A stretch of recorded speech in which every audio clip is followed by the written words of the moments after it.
Hello and welcome to this video, the first in IOSH's Back to Basics series. I'm Duncan Spencer, Head of Advice and Practice at IOSH. In this mini-series, we're going to look at prediction and prevention from the perspective of reasonable judgment. This first video, called What is Competency?, explores the basic definition of competency. It is the foundation of occupational health and safety argument and reason.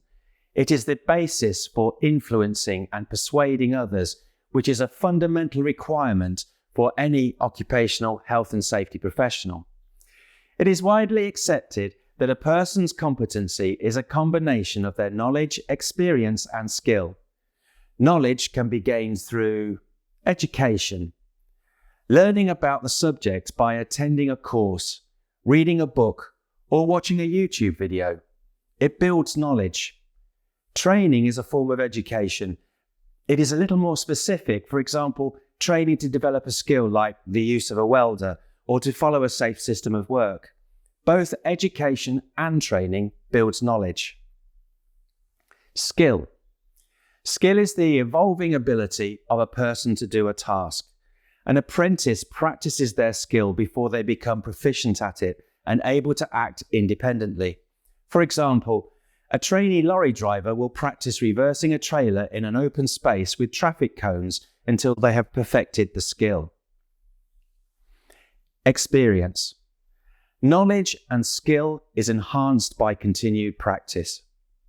Through these three channels, a person develops their competency, their ability to do something successfully or efficiently.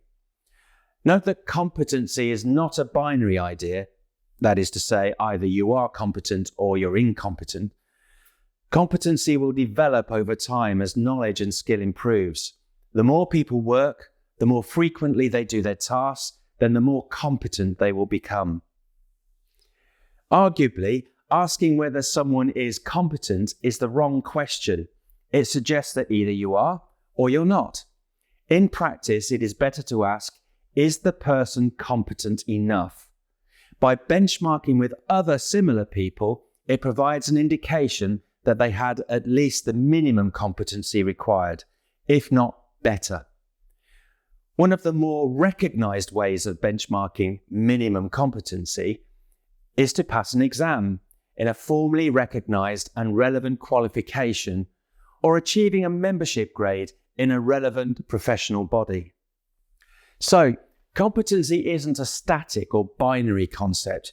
Consider a new employee joining a new organization. The application and interview stages are designed to ensure that they have at least the right level of technical competency and transferable skills. But what do they know of the culture of the organization they are joining, the strengths and weaknesses of their new colleagues, the processes they will have to follow, and what can go wrong with them? Or the detail of the projects that they will be involved with? Not a great deal. So they build up this knowledge during their induction program. When they finish their induction program, when they can be trusted to deliver their role with less supervision, they continue to build their experience and therefore their competency in role. Why do we need to continue to improve our competency? The world is not a static place. It is in a continued state of change. New challenges present themselves. People develop new understandings and ways of doing things. We also can learn from when things go wrong. This links to the legal concept of date of knowledge. It is the legal test that ascertains when a fact became common knowledge and therefore, arguably, a person should have known about it. Such arguments underpin why it is important for the occupational safety and health practitioner, why they must engage in continued professional development. So if you were required to prove your competency, how would you do it? If you had to prove your competency, you might deliver the following claims. Firstly, by claiming you are appropriately qualified, you have the minimum understanding of the subject. Secondly, that you have been recognized at an appropriate member grade of a professional body. This will benchmark you against your practicing peers. Thirdly, that you have completed further relevant courses, attended meetings and conferences, listened to podcasts and watched webinars, and read around the subject throughout your career. Fourthly, that you will have spent sufficient time in industry, in similar roles or in your specific role. And lastly, any other claims that substantiate your claims of competency, for example, external recognition, membership of peer groups. What is the Achilles heel of competency? The Achilles myth was that this warrior's invulnerability in battle resulted from his mother dipping him in the river Styx when he was a baby. The river made him invulnerable, except for one weak spot, the heel she held him by. Achilles was then eventually killed by an arrow striking his heel and fatally wounding him in the Trojan War. The Achilles heel of competency is recognizing the limits of your competency. Competency improves with each piece of education received when skills are practiced or through the gaining of daily experience.